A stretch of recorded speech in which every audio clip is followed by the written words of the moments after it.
부모라면 꼭 알아야 할 탈무드의 6가지 의무. 지금 이 순간 부모로서의 역할이 어렵게 느껴질 수도 있습니다. 사랑하는 아이를 위해 최선을 다하고 있지만 때로는 어떻게 해야 할지 막막한 순간도 찾아오지요. 하지만 걱정하지 마세요. 탈무드는 우리에게 부모가 자녀를 양육하는 방법에 대한 깊은 지혜를 전해줍니다. 탈무드는 부모가 단순한 보호자가 아니라 교육자이자 본보기가 되어야 한다고 말합니다. 부모의 역할은 아이가 올바른 삶을 살아갈 수 있도록 인도하는 것이며, 이는 신체적, 정신적, 도덕적 측면에서 이루어져야 합니다. 탈무드는 부모가 아이에게 반드시 가르쳐야 할 것들을 다음 6가지로 정리했습니다. 지금부터 이 6가지에 대해 차근차근 알아보겠습니다. 첫째, 부모의 가장 큰 의무는 자녀에게 지혜를 가르치는 것. 아이들은 세상을 탐구하고 배우는 과정 속에 있습니다. 탈무드는 부모가 아이에게 율법과 지혜를 가르칠 의무가 있다고 강조합니다. 하지만 단순히 학문적 지식을 가르치는 것이 아니라 삶의 도덕적 원칙과 올바른 가치관을 심어주는 것이 중요합니다. 아버지는 아들에게 토라를 가르쳐야 한다. 이렇게 해보세요. 아이가 궁금해하는 것이 있을 때 바로 답을 주기보다는 너는 어떻게 생각하니? 라고 물어보세요. 아이는 어른과 다르게 세상을 바라보며 때때로 창의적이고 독특한 생각을 할 수도 있습니다. 이를 존중하고 경청하는 것이 사고력 발달에 도움이 됩니다. 다양한 관점을 경험할 수 있도록 부모와 함께 책을 읽거나 이야기를 나누는 시간을 가져보세요. 역사, 철학, 과학 등 다양한 주제의 책을 접하면 아이는 넓은 시야를 갖게 됩니다. 또한 부모와의 대화를 통해 서로의 생각을 공유할 기회가 생깁니다. 정답이 아니라 사고력을 키워주는 대화를 통해 아이가 스스로 생각할 수 있도록 도와주세요. 문제에 대한 정답을 찾기보다는 왜 그렇게 생각했는지, 다른 해결 방법은 없는지 함께 이야기해보는 것이 중요합니다. 부모가 그럴 수도 있겠구나라고 인정해주면 아이는 자신의 생각이 존중받는다고 느끼고 더 깊이 고민하는 습관을 기르게 됩니다. 이를 위해 부모도 평소에 틈나는 대로 책을 읽는 습관을 가지는 것이 좋습니다. 부모가 독서를 즐기는 모습을 보이면 아이도 자연스럽게 책을 가까이 하게 되고 사고력과 창의력이 자랄 수 있습니다. 한국인은 유대인이 아니므로 반드시 유대의 율법서를 읽을 필요는 없습니다. 하지만 부모가 자주 읽고 삶에 지침이 되는 책을 몇 권 가지고 있는 것이 좋습니다. 그것이 불경일 수도 있고 성경일 수도 있으며, 부모가 존경하는 인물의 책이나 삼국지와 같은 역사서일 수도 있습니다. 시집이나 소설도 좋은데 더 좋은 것은 가끔 아이 앞에서 시를 조용히 읽으면서 감상하며 즐기는 모습을 보여주는 것입니다. 더 중요한 것은 부모가 스스로 깊이 생각하고 배우는 모습, 그리고 그런 과정을 즐기는 것입니다. 또는 일부러라도 아이들 앞에서 자주 책을 읽고 사색하는 모습을 보이세요.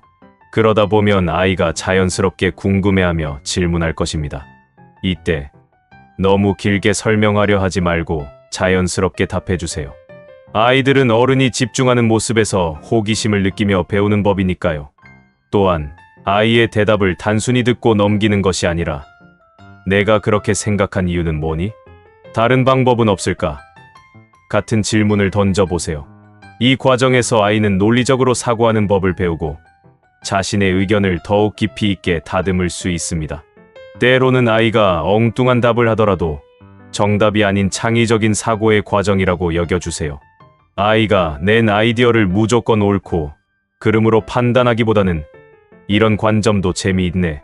그런데 또 다른 방식으로도 생각해 볼 수 있을까? 라고 말하며 대화를 이어가세요. 아이가 질문할 때마다 모든 답을 부모가 제공할 필요는 없습니다. 아이가 스스로 탐구하고 결론을 내릴 수 있도록 도와주는 것이 부모의 역할입니다. 예를 들어, 좋은 질문이야. 우리 같이 책을 찾아보거나 인터넷에서 알아볼까? 라고 유도하면 아이는 자기 주도적으로 정보를 찾는 능력과 태도를 기를 수 있습니다.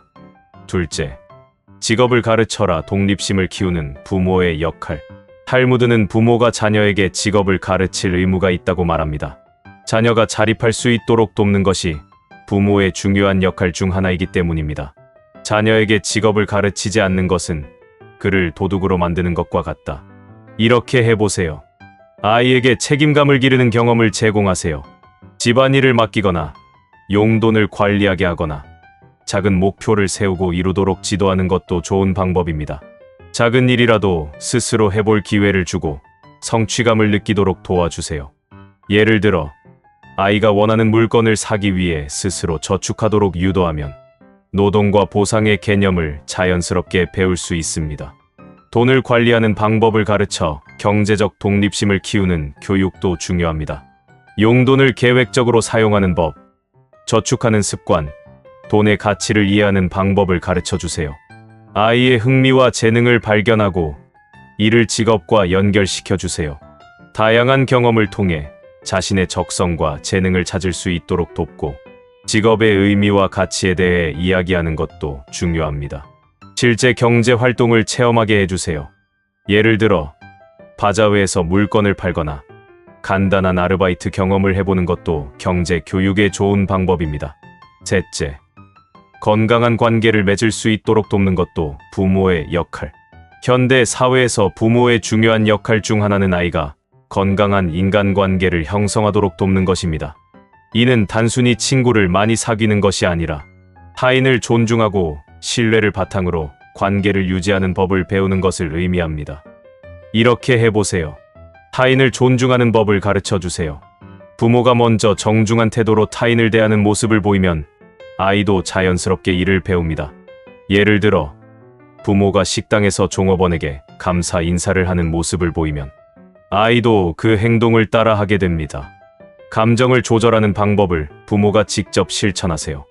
예를 들어 부모가 화가 났을 때 엄마 아빠도 지금 화가 나지만 차분하게 생각해 볼게 라고 말하면 아이도 비슷한 상황에서 감정을 조절하는 방법을 배우게 됩니다.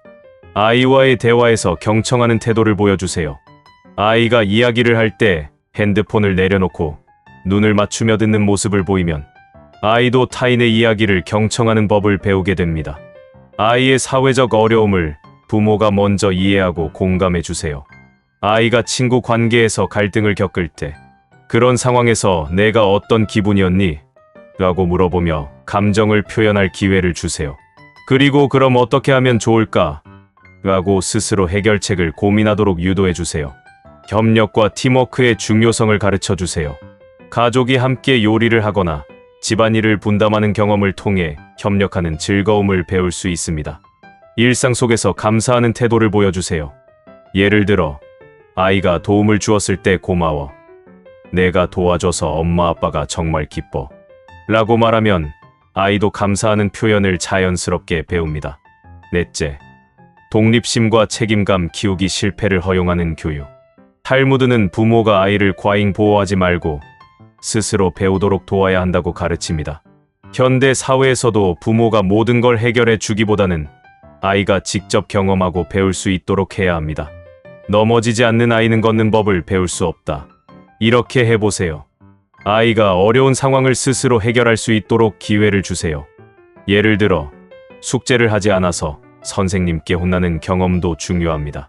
부모가 미리 개입하여 문제를 해결하는 것보다 아이가 직접 실수하고 그 결과를 경험하도록 두는 것이 더욱 효과적인 교육이 됩니다. 실수를 했을 때 비난하지 말고 이 경험에서 무엇을 배웠니? 라고 질문하세요. 실수는 배움의 과정입니다.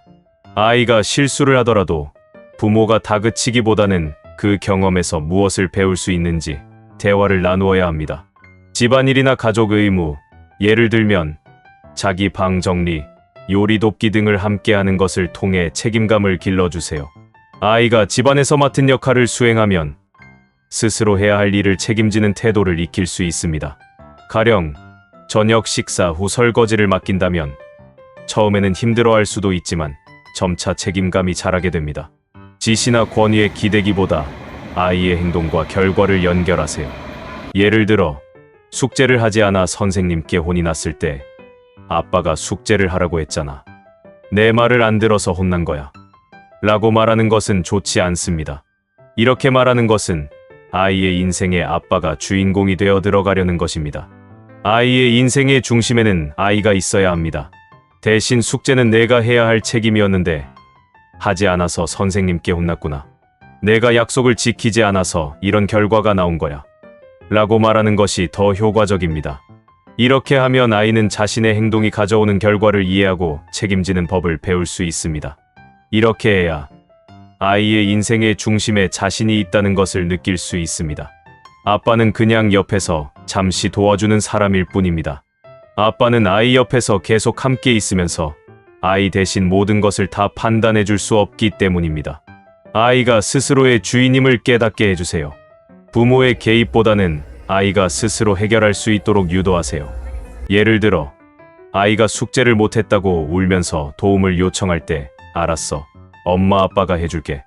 라고 해결해 주는 것은 좋지 않습니다. 대신, 어떻게 하면 좋을까? 숙제를 다 못했지만, 선생님께 솔직하게 말씀드릴 방법이 있을까? 또는 다음에는 숙제를 미리 해두려면, 어떻게 해야 할까? 등의 질문을 던져 아이가 스스로 해결책을 찾을 기회를 주는 것이 바람직합니다. 이때 이 기회를 이용해서 아이의 잘못된 패턴을 단숨에 고쳐버리려고 덤비지 마세요. 아이가 이 경험을 스스로 내면화하는데 시간이 걸리니까요. 그래서 우리나라의 속담에 이런 말이 있답니다. 부모의 또 다른 이름은 기다리는 사람이다. 다섯째, 부모는 아이에게 본보기가 되어야 한다. 탈무드는 아이가 부모의 말을 듣기보다는 부모의 행동을 보고 배운다고 강조합니다. 즉, 부모가 먼저 모범을 보이면 아이는 자연스럽게 따라합니다. 아이들은 부모의 등을 보고 배운다. 이렇게 해보세요. 아이에게 정직을 가르치고 싶다면 부모가 먼저 정직한 모습을 보여주세요. 예를 들어, 물건을 잃어버린 아이가 그냥 없어진 것 같아 라고 말할 때 부모가 사실대로 말하는 게 중요해. 어디에 두었는지 기억해보자 라고 말하며 정직의 중요성을 강조할 수 있습니다. 만약 아이가 계속 거짓말을 하려고 한다면 아이가 거짓말을 반복하는 경우 즉각적인 처벌보다는 왜 거짓말을 하는지 이유를 먼저 파악하는 것이 중요합니다. 아이가 두려움 때문에 거짓말을 하는 경우라면 부모가 아이를 몰아세우기보다는 솔직하게 말해도 괜찮아. 너를 돕고 싶어 라고 말하며 신뢰를 쌓아야 합니다. 아이에게 거짓말을 하면 신뢰를 잃을 수 있다는 점을 설명해 주세요. 예를 들어, 엄마 아빠는 내가 사실을 이야기해 줄 거라고 믿었는데 거짓말을 하니 속상하구나 라고 감정을 표현하면 아이도 자신의 행동이 부모에게 미치는 영향을 깨닫게 됩니다. 아이가 긍정적인 태도를 배우길 원한다면 부모가 먼저 긍정적인 말을 하세요. 예를 들어, 아이가 시험을 망쳐서 속상해할 때 괜찮아. 이번에 부족했던 부분을 알았으니 다음에는 더 잘할 수 있을 거야 라고 말해주면 아이도 어려운 상황을 긍정적으로 받아들이는 법을 배우게 됩니다. 아이가 독서를 즐기길 원한다면 부모가 먼저 책을 읽는 모습을 보여주세요. 예를 들어, 부모가 자기 전 책을 읽으며 이 책 정말 흥미로운데 너도 한번 읽어볼래? 라고 자연스럽게 권하면 아이도 독서를 즐기는 습관을 가질 가능성이 높아집니다. 그리고 부모가 자기 전에 핸드폰으로 유튜브나 문자를 보는 모습을 아이에게 보이지 마세요. 아이에게 예의를 가르치고 싶다면 부모가 먼저 일상에서 실천하세요. 예를 들어, 부모가 엘리베이터에서 먼저 인사하거나 식사 후 감사 인사를 하는 모습을 보이면 아이도 자연스럽게 예의를 배우게 됩니다. 여섯째, 사랑과 존중을 가르치기. 부모-자녀 관계에서 중요한 가치. 탈무드는 부모가 자녀를 존중해야 자녀도 부모를 존경한다고 말합니다. 존중받은 아이는 자존감이 높고 건강한 인간관계를 맺을 가능성이 큽니다.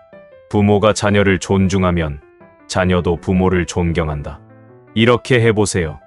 아이의 의견을 무시하지 말고 너의 생각은 어떠니? 라고 물어보세요.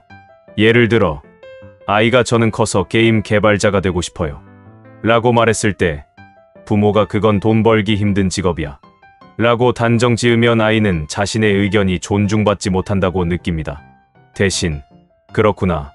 어떤 게임을 만들고 싶어? 라고 관심을 보이며 아이의 생각을 깊이 들어주는 것이 중요합니다. 아이의 감정을 존중하세요. 예를 들어, 아이가 친구와 다투고 속상해할 때 부모가 그 정도 일로 속상해 라고 말하면 아이는 자신의 감정이 무시당했다고 느낄 수 있습니다. 대신 내가 많이 속상했겠구나. 어떤 일이 있었는지 이야기해 줄래? 라고 물어보면 아이는 감정을 표현하는 법을 배우고 부모와 신뢰를 쌓을 수 있습니다. 체벌보다는 대화를 통해 문제를 해결하는 방법을 가르쳐 주세요. 예를 들어, 아이가 동생을 때렸을 때, 왜 동생을 때렸어? 내가 맞아봐야 알겠어. 라고 혼내는 대신 내가 화가 났던 이유를 말해줄 수 있을까? 하지만 손을 대는 건 옳지 않아. 다른 방법으로 해결할 수 있을까? 라고 차분히 대화를 나누는 것이 효과적입니다. 일상의 작은 부분에서도 아이를 존중하는 태도를 보여주세요. 예를 들어, 부모가 식사를 준비할 때 아이에게 오늘은 내가 좋아하는 반찬을 만들어 볼까? 라고 물어보는 것처럼 아이가 가족의 일원으로 존중받는다는 느낌을 받을 수 있도록 배려하는 것이 중요합니다. 아이의 사생활을 존중하세요. 예를 들어, 아이가 방에서 혼자 있고 싶어 할 때 문을 벌컥 열고 뭐 하고 있어? 라고 묻기보다는 잠깐 들어가도 될까? 라고 물어보는 것이 좋습니다. 이러한 작은 행동이 아이에게 존중받고 있다는 느낌을 줄 수 있습니다. 부모가 먼저 존중하는 모습을 보여주세요. 예를 들어, 부모가 식당에서 종업원에게 공손하게 말하거나 상대방의 의견을 끝까지 경청하는 모습을 보이면 아이도 자연스럽게 존중하는 태도를 배우게 됩니다. 결론, 현대적 해석으로 본 탈무드 부모 교육의 핵심. 탈무드의 부모 교육 철학은 현대 사회에서도 유효합니다. 아이에게 단순한 지식을 주는 것이 아니라 사고력, 관계 기술, 독립심, 도덕성을 기를 수 있도록 돕는 것이 부모의 역할입니다. 정답이 아니라 사고력을 키워주는 질문을 해주세요. 자립심과 직업 기술을 키울 수 있도록 도와주세요. 공감과 관계 맺는 법을 가르쳐 주세요. 부모가 먼저 모범을 보이세요. 아이를 존중하고 건강한 자아를 가질 수 있도록 도와주세요. 탈무드는 좋은 부모는 아이의 삶을 인도하는 등불과 같다고 말합니다. 부모의 작은 행동과 말 한마디가 아이의 미래를 결정짓는 큰 영향을 미칠 것입니다. 여기까지 들으신 당신은 이미 좋은 부모이세요. 우리 어르신들의 말씀이 갑자기 생각납니다. 한 세상 살며 남의 부모 노릇하기 쉽지 않네. 감사합니다.